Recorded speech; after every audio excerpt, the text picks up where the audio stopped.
Friends आज की इस वीडियो में हम लोग तबाही तरीके से देखने वाले हैं आपका जो चैप्टर है भैया लाइफ प्रोसेस। ठीक है, अब ये क्या है आपके बुक में क्या किया है, 3 लाइफ प्रोसेस में जो है बेसिकली डिवाइड किए गए हैं 3 चैप्टर्स को। ठीक है, अब फर्स्ट जो चैप्टर है आपका क्या पढ़ेंगे, फर्स्ट लाइफ प्रोसेस। अब इस लाइफ प्रोसेस में हम लोग ये चीज़ें पढ़ेंगे जो हमारे ज़िंदगी के लिए बहुत ज़्यादा एसेंशियल है। अगर वो चीज़ें नहीं रही ना तो हम मर जाएंगे। जैसे कि आपका ब्लड का पंपिंग करना है ना, अगर आपका हार्ट नहीं रहेगा तो आप जिंदा नहीं रहेंगे, अगर आप सांस नहीं लेंगे तो भी जिंदा नहीं रहेंगे, एक्सक्रिएशन नहीं करेंगे तो भी जिंदा नहीं रहेंगे, और अगर डाइजेशन नहीं करेंगे तो भी जिंदा नहीं रहेंगे।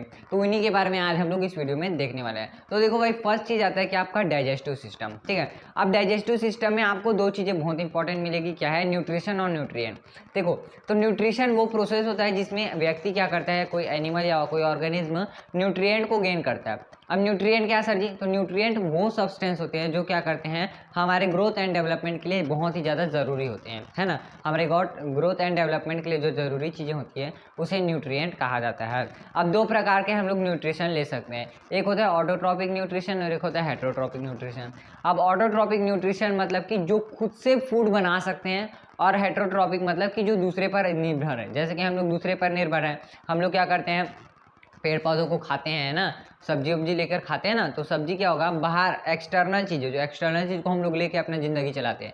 लेकिन उसी जगह में हम लोग प्लांट की बात करें तो वो लोग क्या करते हैं, खुद ही फोटोसिंथेसिस के थ्रू अपना फूड बना लेते हैं और सब चीज़ें अपने से ही कर लेते हैं। तो वो ऑटोट्रॉपिक हो जाएगा और हम लोग क्या हो जाएंगे, हेटरोट्रॉपिक हो जाएंगे। ठीक है, अब इसके बाद समझो कि डाइजेशन क्या है। ठीक है, तो digestion is a biochemical process in which complex substance will be converted into a simpler substance with the help of oxidisation. यानी कि ऑक्सीजन की मदद से जब हम लोग फूड को क्या करेंगे, मतलब एक कॉम्प्लेक्स फूड को हम लोग एक सिंपल फूड में कन्वर्ट कर देंगे, उसी को क्या कहा जाएगा, डाइजेशन कहा जाएगा। तो ये आपको पेपर में लिखने हैं, पेपर के लिए था।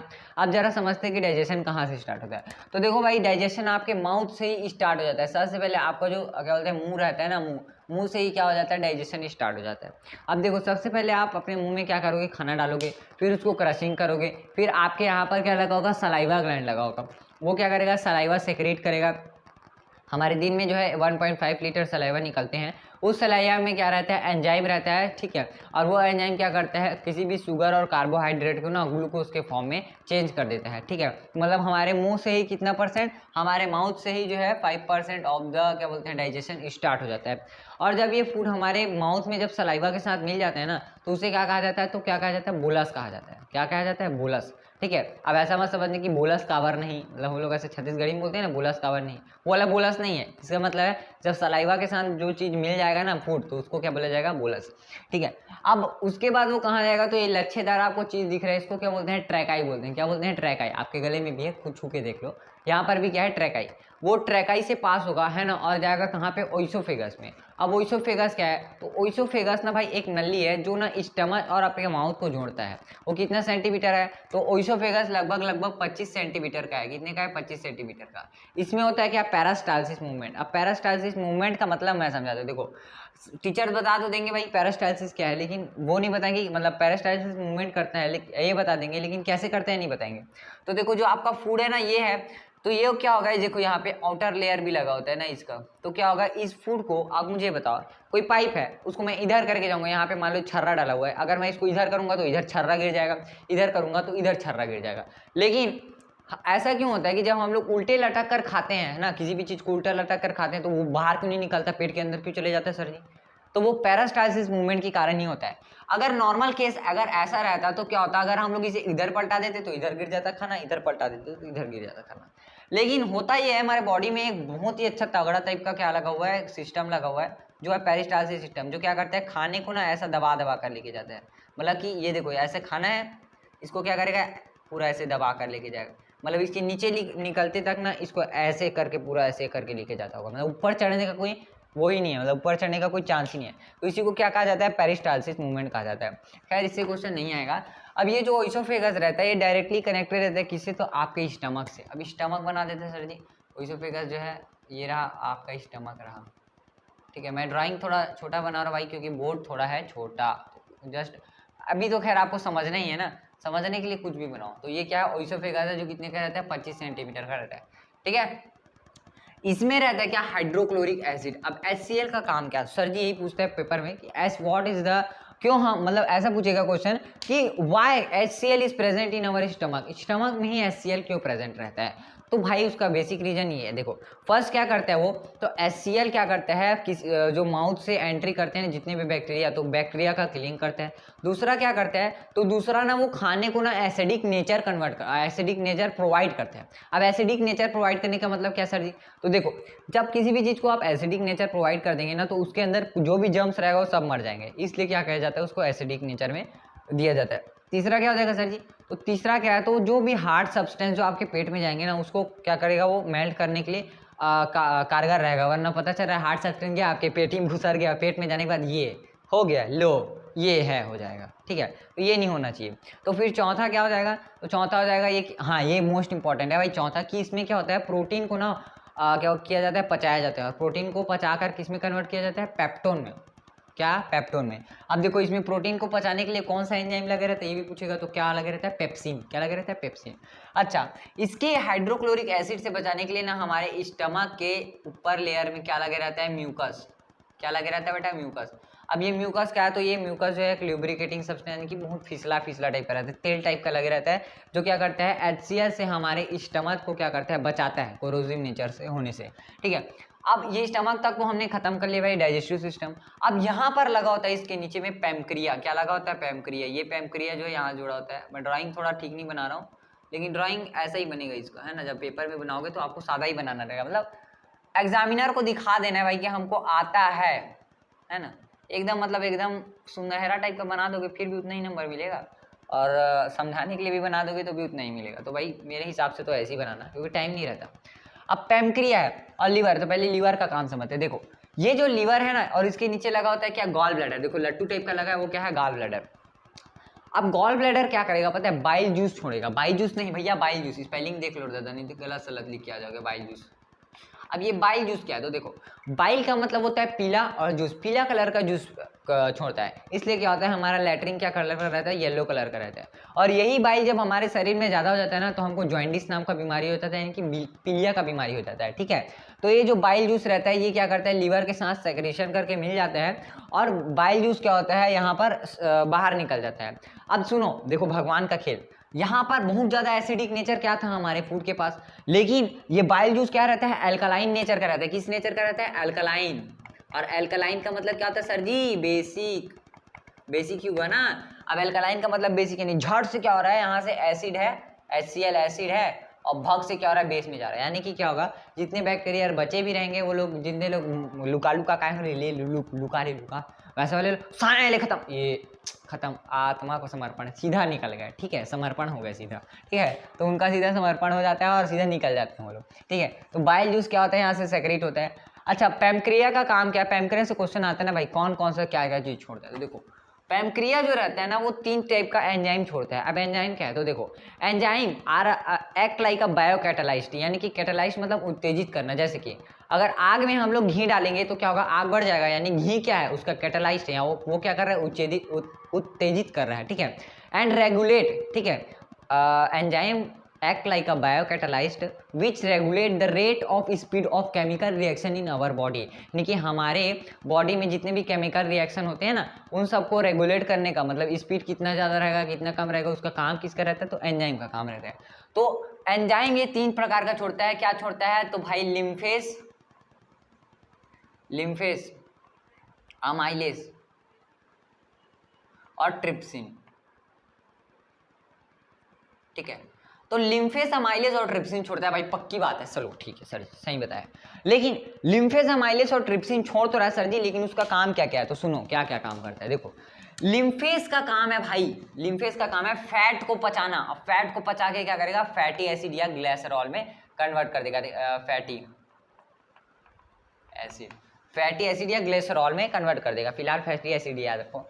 अच्छा, अमाइलेज का काम क्या सर जी, तो अमाइलेज क्या करेगा, शुगर या कार्बोहाइड्रेट, क्या कार्बोहाइड्रेट को ही शुगर कहा जाता है, हाइड्रेट, ये थोड़ा टेक्निकल नाम है इसलिए लिख दिया। कार्बोहाइड्रेट और शुगर को किसमें चेंज कर देता है, ग्लूकोज में। किसमें चेंज कर देता है, ग्लूकोज में। अच्छा, और ट्रिप्सिन का काम क्या है सर जी, तो सुनो ट्रिप्सिन का काम है ना, अपना जो प्रोटीन रहता है ना, प्रोटीन को एमिनो एसिड में चेंज करना। किसमें, एमिनो एसिड में। अच्छा, तो भाई सबको चेंज करने का मकसद क्या है सर जी? तो सुनो, देखो इन सबको चेंज इसलिए किया जाता है ताकि ना एक ही जगह पर ये चीज़ें जमा न रहे। जैसे जस्ट एग्जांपल आप लीजिए, अगर आपके शरीर में तुरंत एनर्जी बढ़ रहा है, आप तुरंत खत्म कर दे रहे हो, तो बाकी के लिए बाकी समय के लिए एनर्जी नहीं बच रहेगा। मान लो अगर आपको कहीं दौड़ कर जाना है, अभी आप आलसी हो और आलसी हो फिर भी आपको एनर्जी लग रहा है, मतलब आप सो ही नहीं पाओगे, सीधा दौड़ते ही दौड़ते रहोगे, मतलब दौड़ते ही दौड़ते रहोगे, मतलब एनर्जी रहेगा ही रहेगा, है ना। लेकिन जब आपको ज़्यादा दौड़ने की बारी आएगी फिर भी आप कांस्टेंट वे में ही दौड़ते रहोगे, मतलब समझ रहे हो कि एनर्जी आपके शरीर में रहेगा ही। मैं दौड़ूंगा, अरे दादा रात दिन दौड़ूंगा, ऐसा हो जाएगा, ठीक है। तो उसी को बचाने के लिए ना, उसी को बचाने के लिए हमारे शरीर में माइटोकॉन्ड्रिया दिया होता है, जहाँ पर सेव होता है ये सारी चीज़ें, है ना। जो एनर्जी रहता है एटीपी के फॉर्म में, वो सब कहाँ से होता है? तो माइटोकॉन्ड्रिया में। अब देखो फैटी है, देखो लिम्फेज क्या करेगा? फैट को पचाएगा फैटी एसिड में। अब पता चल रहा है सबका फैट यहीं पे है, तो इधर इधर क्या क्या भरोगे, है ना। तो उसको ट्रैवल करने के लिए आपके क्या बोलते हैं शरीर में क्या दिया रहता है? तो गोल्जी बॉडी दिया रहता है। याद करो गोल्जी बॉडी का काम है भैया, हाँ पैकेज करके उधर से उधर पहुंचाना, वही है। तो फैटी एसिड को क्या करेगा? ये हमारे दूसरे शरीर में पहुंचाएगा, और ऐसा हम लोग का पेट में ही चर्बी नहीं रहेगा, बाकी सब जगह भी चर्बी थोड़ा ठीक ठाक रहेगा। और वैसे ही कार्बोहाइड्रेट है, ग्लूकोज है, पता चल रहा है ग्लूकोज हम लोग के पेटी में, तो पता चला इतना जल्दी डाइजेशन हो गया, साला खाया निकल गया, है ना। तो मतलब सब जगह रेगुलेट करने के लिए ना ये सारी चीज़ों को तोड़ना जरूरी है। तो ग्लूकोज है, तो ग्लूकोज को क्या करेगा? फिर ब्लड में इंजेक्ट करेगा, सारे शरीर में जाएगा फिर ग्लूकोज। वैसे ही जब प्रोटीन रहेगा तो प्रोटीन हमारे इधर इधर, जैसे डंबल उठा रहे हो तो यहाँ पावर लगेगा, पैर में चला रहे हो तो यहाँ पावर लगेगा। तो हर जगह ट्रैवल कर करके ये सब चीज़ें जो है इनके फॉर्म में जाती है और बाद में फिर इसी के फॉर्म में कन्वर्ट हो जाती है, ठीक है। तो ये सारा चीज़ें हैं भाई पैनक्रिया का काम। उसके बाद आता है कि आपका स्मॉल इंटेस्टाइन। अब स्मॉल इंटेस्टाइन सुनो भैया, स्मॉल इंटेस्टाइन कितने फीट का रहता है? हाँ, स्मॉल इंटेस्टाइन रहता है 7.5 मीटर का, 7.5 मीटर का। अब ये क्या है आपका? ये आपका क्या आ गया? स्मॉल इंटेस्टाइन है भैया। क्या है? Small intestine. अब स्मॉल इंटेस्टाइन सुन के आप ये मत समझना कि सर जी 7.5 मीटर का है और बोलो स्मॉल इंटेस्टाइन है। सुनो सर जी, 7.5 मीटर का है, मतलब कि ये क्या होगा? पतला होगा। पतला होगा ना, इसलिए क्या किया गया है? इसे स्मॉल इंटेस्टाइन कहा गया है। अब इससे क्वेश्चन क्या बनेगा? ये विलाई लाइक प्रोजेक्शन क्या है? विलाई क्या होता है? ठीक है, इसके पार्ट पूछ सकते हैं। पार्ट तो खैर दिया नहीं, लेकिन फिर भी बता दूं, इसके 3 पार्ट होते हैं, डियोडम, जैग्नम, इलियम। डियोडम जो है सबसे छोटा पार्ट होता है जो यू शेप का रहता है, और इलियम जो है सबसे बड़ा पार्ट होता है जो 5.5 मीटर का रहता है, ठीक है। इसमें विलाई लाइक प्रोजेक्शन होता है। विलाई क्या होता है? तो फिंगर लाइक प्रोजेक्शन को विलाई कहते हैं। जैसे इसके अंदर क्या होगा? ऐसा ट्यूब बने रहेगा और इसके अंदर ऐसे वॉल्व लगे होंगे, तो होगा ये। विलाई का काम क्या है? तो ट्रांसमिशन, फूड के ट्रांसमिशन को ना बढ़ाने के लिए क्या कर देता है? विलाई का यूज किया जाता है। जैसे देखो यहाँ पे फूड गया तो फूड यहाँ पे जाएगा, अब प्रेशर पीछे भी मारेगा तो फूड आगे चले जाएगा ना। जब देखो, जब ऐसे फूड यहाँ पे चले गया तो यहाँ पे चले गया तो वापस भी आने की कोशिश करेगा, तो ये क्या हो जाएगा? फाटक बंद हो जाएगा, फिर आगे जाएगा, फिर जाएगा, फिर फाटक बंद, फिर आगे जाएगा, फिर फाटक बंद। वैसे कर करके फूड को क्या करता है? ट्रांसमिशन करता है, ठीक है। तो ये विलाई लाइक प्रोजेक्शन हो गया। यहाँ पर क्या होता है? तो मेनली यहाँ पर होता है एब्जॉर्प्शन ऑफ न्यूट्रिएंट्स। जो भी आपने एब्जॉर्प्शन करना है ना न्यूट्रिएंट्स, मेनली जो है न्यूट्रिशन का प्रोसेस यही होता है, मतलब कि न्यूट्रिएंट को गेन करना है ना, न्यूट्रिएंट को एब्जॉर्ब करता है कहाँ से? तो आपके स्मॉल इंटेस्टाइन से। और जब ये स्मॉल इंटेस्टाइन से ना पूरा एब्जॉर्ब्ड हो जाता है तो ये जाता है कहाँ पे? लार्ज इंटेस्टाइन में। कहाँ पे जाता है सेठ जी? लार्ज इंटेस्टाइन में। जो बड़ा बड़ा बना ये है लार्ज इंटेस्टाइन। तो ये जो लार्ज इंटेस्टाइन है ना, ये बड़ा इसलिए है क्योंकि भाई इसमें क्या होता है? बड़ा बड़ा ऐसा फनल लाइक स्ट्रक्चर रहता है, और यहाँ पर रहता है रेक्टम, और इसके नीचे लगे रहता है एनस, और वो निकाल देता है। तो देखो ये जो रहता है ना, इसमें भी पार्ट्स रहते हैं, जैसे केसियम, कोलोन और रेक्टम। तो केसियम इस पार्ट को कहा जाता है, कोलोन इस पार्ट को कहा जाता है, और रेक्टम इस पार्ट को। अब देखो रेक्टम मतलब मलाशय, यानी कि वहाँ पर क्या होगा? जितना भी आपका गार्बेज मटेरियल रहेगा वहाँ पे भरा रहेगा। फिर जब आपका ब्रेन बोलेगा कि हाँ आपको निकालना है, फिर आप टॉयलेट में जाकर उसको निकाल दोगे, ठीक है। तो वो किसके थ्रू निकलता है भैया? तो एनस के थ्रू निकलता है। और कहाँ पे जमा रहता है? तो रेक्टम में जमा रहता है।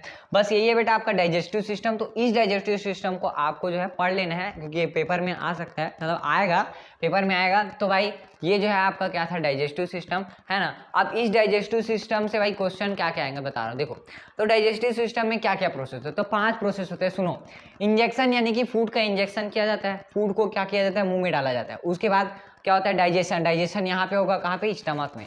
फिर क्या होगा? एब्जॉर्प्शन। एब्जॉर्प्शन कहाँ पे होगा? स्मॉल इंटेस्टाइन में, ठीक है।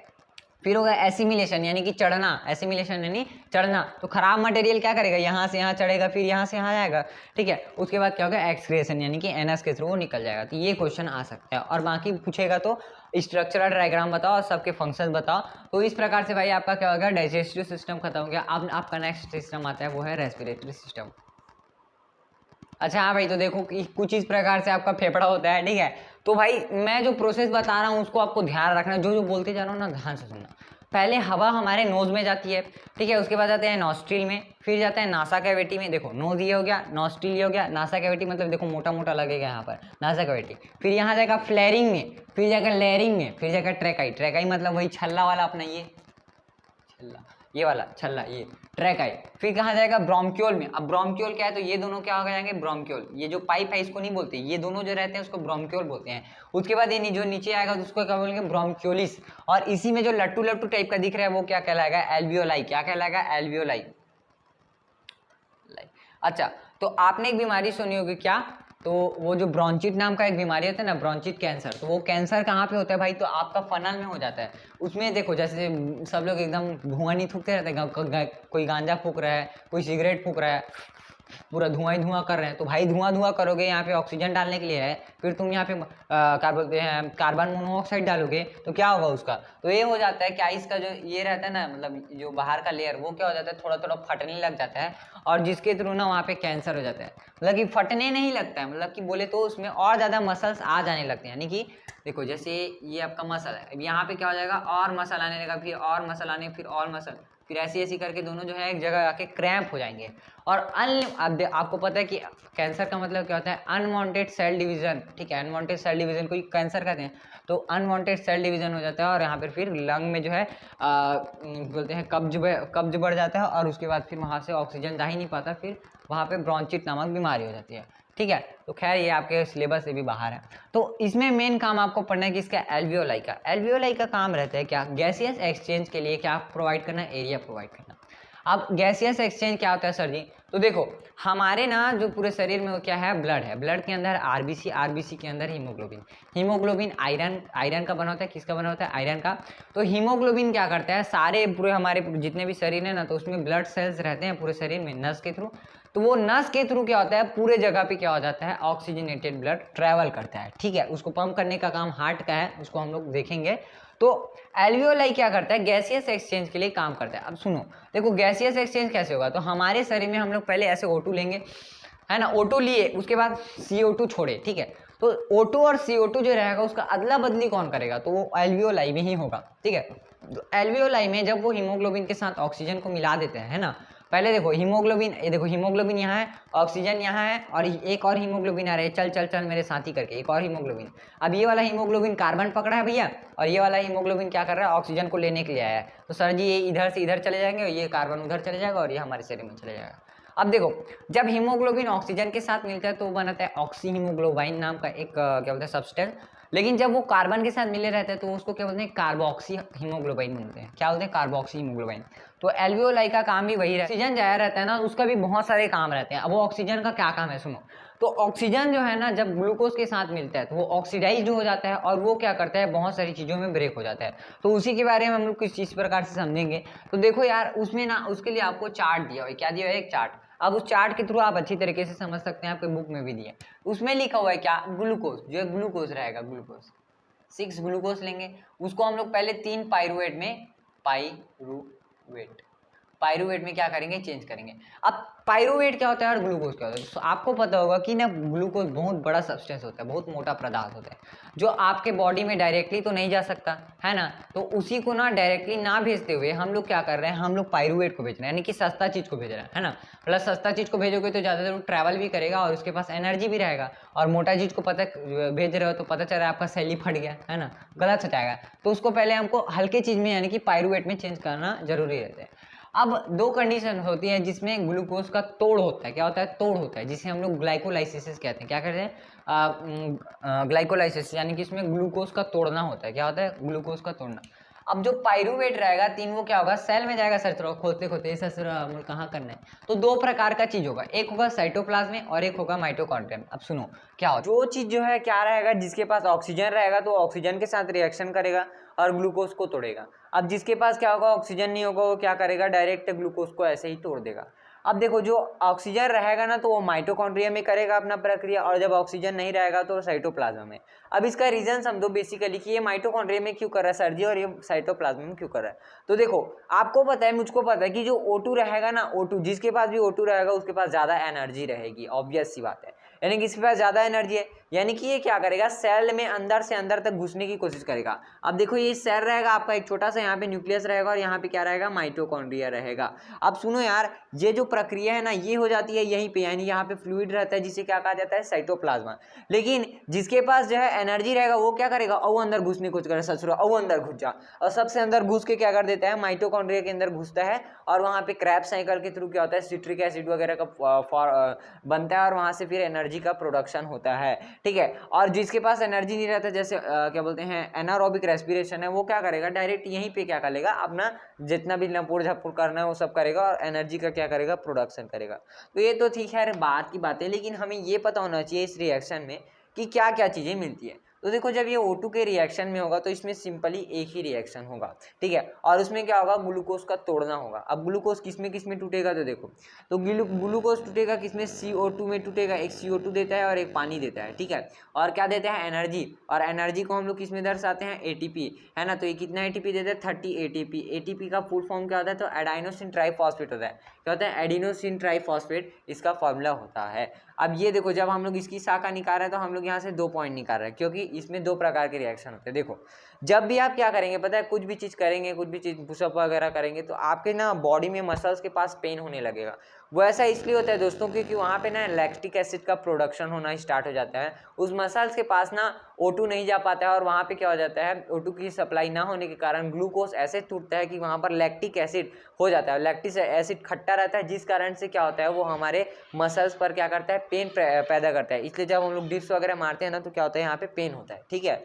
तो देखो जब लैक्टिक, हाँ तो इसमें भी क्या होगा, एनर्जी की जगह वो क्या करेगा, लैक्टिक मतलब कि जो आपका H2O है ना उसकी जगह क्या करेगा, लैक्टिक एसिड का प्रोडक्शन करेगा। CO2 तो करेगा ही करेगा और फिर लैक्टिक एसिड करेगा, एसिड, लैक्टिक एसिड, और मात्र 2 ठोक ATP, यानी बहुत कम एनर्जी रहेगा। देखना जब भी आप डिप्स करेंगे ना तो अब भले यहाँ पे कठोर हो जाता है लेकिन एनर्जी बहुत ही ज़्यादा लूज रखता है, क्योंकि क्या हो जाता है, वो एनर्जी ना हीट के फॉर्म में कन्वर्ट हो जाता है, ठीक है, एनर्जी हीट के फॉर्म में कन्वर्ट हो जाता है। और देखो यहाँ पे बताया भी कि एनर्जी बहुत कम है, देखो यहाँ पे 38 ATP निकल रहा है, यहाँ पे सिर्फ 2 ATP ही निकल रहा है, ठीक है। अब उसके बाद अगर हम लोग एक और प्रक्रिया की बोले जो यीस्ट में होता है, देखो जब हम लोग किसी भी चीज़ को ना, जैसे आप क्या करेंगे, ब्रेड को ना ऑब्सेंस ऑफ ऑक्सीजन के पास रख दे, यानी कि किसी बॉटल में ऐसी बंद कर दो जहाँ पर ऑक्सीजन ना हो, सीधा वैक्यूम हो, तो होगा ये कि जो आपका ब्रेड रहेगा ना उसमें हरा हरा टाइप का एक पट्टी जम जाता है, ठीक है, और वो जो रहता है एकदम ना बोले तो एकदम अजीब से सड़ा सड़ा टाइप का सेंट आता है। और जो आपका रम रहता है ना, रम यानी कि जो दारू रहता है, उसको कैसे बनाया जाता है, तो फ्रूट को क्या किया जाता है, सड़ाया जाता है,